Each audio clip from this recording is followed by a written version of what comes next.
How to fix Wi-Fi not showing up on Windows 10.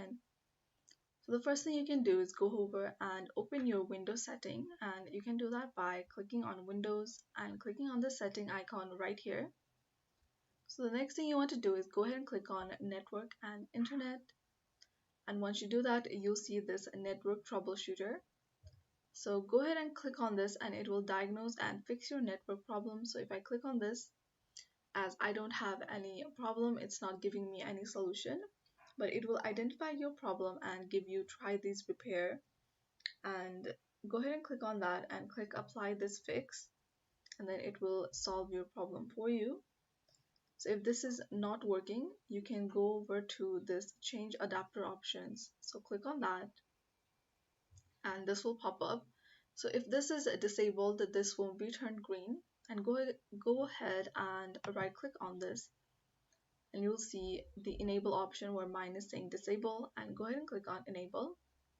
Now if it's still saying disable, you can go ahead and click the disable icon and right click on this again and click enable.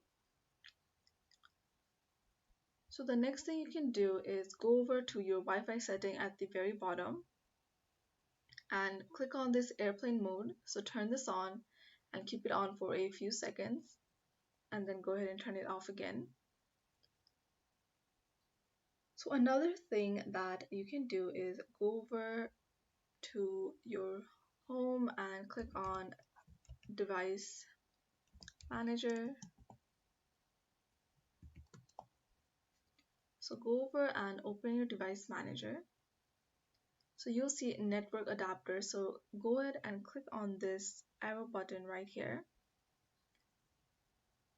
and click on your Wi-Fi adapter. So the one that says wireless. So right click on that and you'll see there are different options. So if yours is saying enable right here, go ahead and enable device.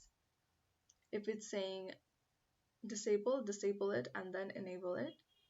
So another thing that you can do is go ahead and update your driver. So this is how to fix Wi-Fi not showing up on Windows 10.